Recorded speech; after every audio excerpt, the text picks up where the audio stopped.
Цахимаар эмнэлгийн үйлчлэгийн цаг захиалсан 12 иргэн тутмын 4 нь товлсон цагтаа очдог байна. Энэ нь эмнэлгийн үйл ажиллагаанд хүндрэл учруулж эрсдлийг нэмдэг. За иймээс товлсон цагтаа очиж амжихгүй тохиолдолд эмнэлгийн утсаар мэдэгдэх эсвэл e-Mongolia системд нэвтэрч цагийг цуцлах боломжтой юм. За мөн товлсон цагтаа ирээгүй тохиолдолд 20 мянган төгрөгийн торгуул ноогдолж байна. Эмнэлэгт цаг авах үйлчилгээ захимжсан ч иргэд захиалсан цагт очихгүй эсвэл хоцрох тохиолдол төвөөмөл байна. Энэ нь эрүүл мэндийн байгууллага хэвийн үйл ажиллагаа явуулах болон яаралтай тусламж шаардлагатай бусад иргэнд ч хүндрэл учруулдаг. Бид нар болохоор яг тэр тухайн одоо 5 хоногийн хүлээлттайгаа ачаалтайгаа засаг байгаа шүү дээ. Тэрэн дээр болохоор тухайн иргэн лугаа манах 1 цаг дотоод журам дээр 1 цаг хүлээгээд за хүлээсний дараа ирэхгүй байгаа тохиолдолд тэр иргэн лугаа уцтан мэдэгдээд за цагийн цуцлаад дараагийн үндэ үйлчлэгээ тусламжаа үзүүлдэг байгаа. За үүнээс одоо яг цаг авчаад ирэхгүй байгаа тохиолдолд штэ болж өгвөл нь одоо манай энэ захин бүртгэлийн утаснууд байгаа байхгүй юу? Бас e-Mongolia байгаа штэ.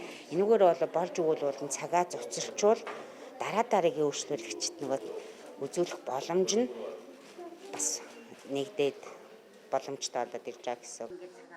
Харин иргэд эмнэлгийн цагаа хэрхэн цуцлахаа мэдэхгүй учраас цагаа тэр чигт нь орхиж холбогдох байгууллагад мэдэгддэггүй гэлээ. Уцаа нэг авдаггүй шүү дээ. Хүндрэлтэй аягүй хэцүү байдаг шүү дээ. Дахин залгаад авахаараа тэгээд аягүй хурдан яагаад. Ер нь бол авахаараа бол аягүй үйлчлэгээ үзүүлчихдэг л дээ. Авахгүй жоохон удах тохиолдол байгаад байдаг. Яг амжихгүй үе бол байдаг. Тэгээ нөгөө яг цуцлуулах гэхээр тэрийг яаж цуцлахаа мэдэхгүй. Тэгээ одоо нөгөө ч бас тургуультай болсон юм шиг л шүү дээ.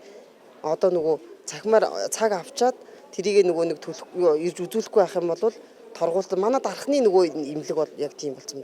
Торгуултаа тэнгууд нөгөө e-Mongolia ч юм уу e-баримтан дээр нь нөгөө торгуул нь гараад ирдэг болсон. Цахимаар ер нь яг орж авахд хүндрэлтэй зүйл үү? Цахимаар ороод авчлаа намар л байна л да. Цахимнууд мэдхгүй юм чи. Кодор нутгаас ирсэн л да. Мэдхгүй. Тэгээ яаж цуцлахаач мэдгүй. Тэгэл орхисон. Тий. Бид нар бол орон нутгаас ирсэн л дээ. Тэгээ өмнө нь бол айгу тэрэгдэлтэй байсан шүү дээ. Очихлоор нөгөө орон нутгаас ирж байгаа 13 дугаар маягт гээл те. Энэ удаа бол бүр маш хялбархан бүр төлөвлөөгүй ээж байгаад e-Mongolia-гаар ороод цагаа захиалчаараа гэд. Тэгээ яг нөгөө их налхсынхаа эмнэлгийг сонгоод, эмчээ сонгоод тэгээ яг цаг нь бэж таараад цагаа авангуудаад яг өчтөрөөрөө боогноор гараад ирээд яг хүүхдээ үзүүлж байна. Тусалж бол үзээгүй. Тэгээд яг авсан цагтаас амжихгүй байсан тохиолдол байсангүй.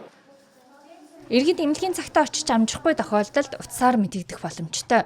Үүнээс гадна e-Mongolia системд бүртгэлээрээ нэвтрэн хайлтын хэсгээс эмнэлгийн цаг цуцлах гэж хайна. Үүний дараа цаг цуцлах үйлчилгээнээс цаг авсан эмнэлгийг сонгон цэнхэр тэмдэглэгээ бүхий цаг авсан өдрийг сонгож цуцлана.